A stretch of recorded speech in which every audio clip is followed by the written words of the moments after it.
Anything with 12 volt has to have about a 30-second cycle to be shut off before it'll actually power itself down. They got little capacitors inside of them that hold a charge for a while, so you can't just shut it off and then turn it back on because it didn't give enough time for it to reset itself. So you wait 30 seconds in between attempts. Yep, if it fails to light. It'll try to light 3 times. If it fails to light, try it one more time. If it does, then check your propane, see if you have enough propane valves on and whatnot. Okay. Anything like that if it does fail to ignite twice. Okay. So, other than that, you can leave it running while you're driving down the road. If it fails to ignite, it'll just lock itself out. It'll be perfectly safe. Okay, so if it goes out, no leaks happens, or nothing like that. that. It shuts itself down. It's completely safe. Okay, so cool. That's what it's completely designed to do. So, air conditioner, same thing. Just turn it on. That's electric, so you can shut this on and off whenever you want. Right. It doesn't have a fail-safe, just like any other air conditioner. So you have to be running the generator for that? Yes, or be plugged in. Or be plugged in. Yes. Okay. Yep.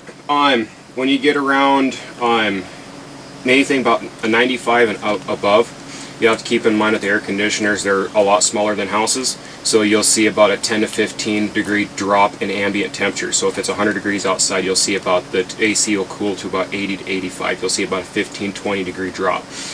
Refrigerator here, if you leave it on auto, it's going to go for electric first. Anytime it's plugged in or the generator's running. Okay. As soon as you unplug it, it's going to automatically go to gas. By itself? Yep, it'll do it automatically by itself. If you don't want it to, you can turn it manually on gas, then it'll only run on gas, and it doesn't matter if you're plugged in or not. Oh, okay. Benefit of that, when it gets really cold outside, the 110 element can't keep up with the cold. I'm talking like 20 below. So then you'll kick it over to gas, and you'll run gas if you are camping at 20 below. So some people do, some people don't, but that's the advantage of having just straight gas.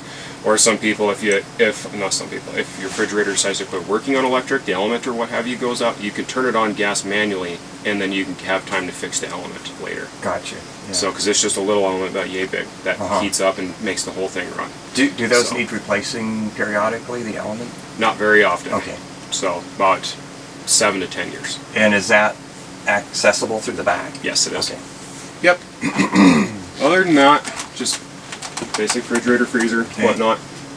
They have climate control here. When you get into high humidity, or if you know it starts freezing up and whatnot, turn the climate control on. It'll go on automatic defrost. Is that this button here? Yes. If you leave it on all the time, the freezer will warm up and it'll thaw everything out. Okay. So don't leave it on all the time. Yep. So just when it does start freezing up, like the old freezers used to do. So then just as soon as it gets done thawing, I'll shut it off because it will just keep thawing forever. It starts heating up. So does that just kill the cooling capacity of it then? No, it actually warms up the outside of the back of it is where the cooling unit is. Okay. And that actually puts a 12 volt charge on the outside, which has a little heater on the outside. Yeah, and it actually starts warming up around the outside walls of the freezer. Interesting. So. Okay. Refrigerator. See that little white slider with the arrow there? Yep. That's your adjustment. I can't remember. I can't see the sticker on the side of the wall. It'll say warm or cooler. Warm is down, cooler is up. Okay. So yeah, you actually grab that and you actually move the whole thing up. There's a little sensor inside that plastic. Are you saying this part here? The little white one, yeah. You slide it up and down? Yep. Oh, cool. Here's your Arctic pack for your heated tanks. Okay. So all you gotta do is turn that on. It is 12 volt. So if you do run those, it does drain your battery quite a bit faster. So, right. Because it's consistent draw all the time. So then keep that in mind. Then you. So if you were camping and you know it was going to go pretty low. Yeah, if you're going to drop down to like 20 degrees. Yeah. Right. If you stay like from 20 to 30 degrees, you don't have to worry about freezing because your furnace will keep everything will keep nice and warm. When you start dropping below 20 degrees, that's when you'll find little water lines in the corner will start freezing underneath there. But I mean, usually about 0 is about your breaking point to where you hopefully start having it won't problems. So, as far as the actual tanks wise, then when you start getting below 0, that's when you actually could start freezing the bottom of the tanks. Okay. So because I've been doing it for about 15 years, and that's when I bought average C for full-time RVers that live in them all the time. So, but yeah, then you get about 20 degrees or below, just go ahead and kick them on and to keep that from having any issues. But that'll eat up the battery pretty quick. Yeah, if you're not plugged in. Okay, gotcha. Okay. So yeah, just keep an eye on your battery. It's going to hit your battery level there. So when you're plugged in, it'll say full or charge. That should only as soon as you unplug it, sometimes it'll drop down 1 right off the bat, which is fine. Right now it's sitting at 13.6 volts, which with chargers, charging the batteries and keeping it low. When you drop down, depending on the batteries, they'll drop down to 12.7, 12.5, 12.7, which usually the indicator says it's 2/3, but the batteries are still fully charged. So there's nothing wrong with the batteries or anything, just kind of keep an idea, or keep in mind that usually happens. Or if you turn on 1 or 2 lights, because this is just strictly voltage regulated, it's not a smart system, where it actually tells you exactly how much charge is left in the battery. It just, if you turn on 5 or 6 lights and the batteries drop down a half a volt, then this thing will say it's 2/3 or 1/3, even though your batteries aren't there yet. So it's not a smart system at all. It just kind of gives you just a reference, so you go, oh, okay, my batteries might be getting low. So it looks like there were 2 batteries for the coach and then one for the truck. Yep, or for the chassis. Yeah. Okay. Yep, you got your propane here. Propane usually will never get above 2/3 because you only fill propane up to 80%. They should stop at 80%, 80, 85. So, and usually that only says 2/3. Some of them they calibrate to full at 80%. Some of them they don't. So it's for expansion. No, for vapors. Oh yeah, expansion. So it turns from a liquid to a vapor. Yeah. If you fill it completely full, you'd be pumping liquid through everything until it got that enough void to change. Gotcha. So to actually work. Yep.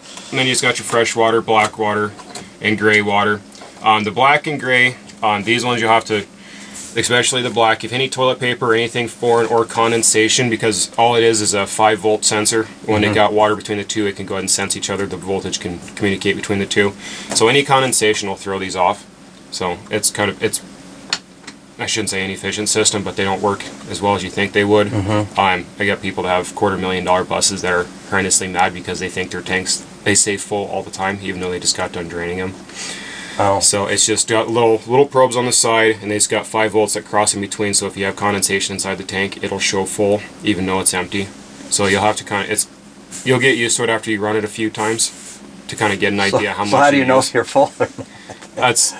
It's kind of a pain. I mean, I'm pretty much with every single system I've ever seen, only about half of them work right most of the time. But water heater, this is your gas only.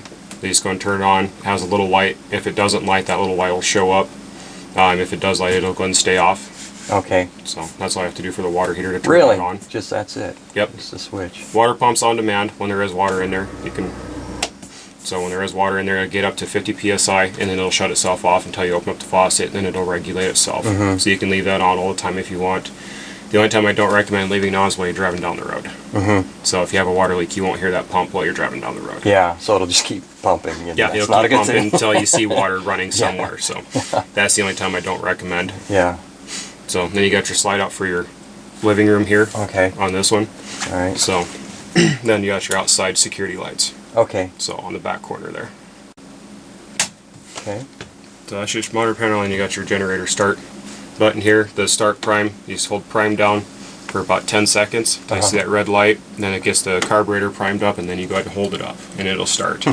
And the starter will automatically disengage itself, so you can sit there and hold the button. You're not going to go into an overcrank issue, so you don't have to worry about screwing the starter up or anything. You can literally just sit there and hold the start button well after it's fired up and running, and it disengages. And it won't screw. Yeah. It won't screw anything up. It's your battery disconnect. Okay. That just shuts the house off. It'll shut the chassis off. So it disconnects everything. everything. Shuts everything down. So, yep. And these are just lights. What about like if it's sitting all winter? I mean, for sitting all winter, the best thing to do is leave it plugged in and let the converter take care of the batteries. okay. So that converter's designed to take care of the batteries. It'll keep it. It's got 2 different charge settings on it. One is going to be an actual charge for the batteries, and then it's going to be a float charge, and then it takes over all the uses in the house, so the batteries stay full all the time. So I would just leave it plugged in and let the charger take over. It'll keep the batteries warm so they won't freeze and whatnot. Keep in mind when you got 227s. So it'll give you about 100 to 150 amp hours per battery. So you got a fairly good size. If they don't last long enough, I'm looking to 2 6-volt car gap batteries. You'll get about 200 to 225 amp hours per battery, and they're relatively about the same cost. So you'll just have you'll have to wire it in because you go ahead and cross the voltages over the 2 6-volts to turn them into a 12-volt system. So, but you will double your battery capacity. With 6 volts, huh? Yeah. Don't put AGMs in here without changing the charger. What's that mean? AGM's a different style battery, like gel, and you got calcium batteries. They're quite a bit more expensive. They're about $250 to $300 per battery. Some people do for solar panels and this and that. But you have to change out the charging system because this charging system is made for flooded batteries, and the other ones are different style inside. They take a different charging rate, different amps and whatnot, so you'll actually damage those style of batteries. So stay with a flooded battery, and everything will stay. You won't have to worry about nothing. Okay. So, other than that, these are automatic reset breakers. So you don't really have to mess with them. Sometimes they periodically go, but not very often. But you'll notice if one of these does quit working, one whole side of the unit will quit working. Like you'll lose all the lights. These are all just 12 volt related. There it It's is. a little bit slow. Yeah. So, but they're all automatically reset. You really don't have to worry about them in case, I mean, if you notice in an entire half a unit or something's not working and there's no fuses are blown or nothing, sometimes it's these, but they're really not that temperamental. But basically they're designed to keep the wiring from having any problems. If something overamps or if a wire gets cut in between the fuse and the batteries, it's a secondary protection so the wire doesn't catch on fire. So it's, yeah, it's a safety item. Yep. So then you got your solenoid here when you start the engine up in the car or on the chassis. It'll start charging the batteries off the alternator Okay. on the truck. So this is automatic. It's just a solenoid back here. Okay, so the coach will charge these too. Yeah.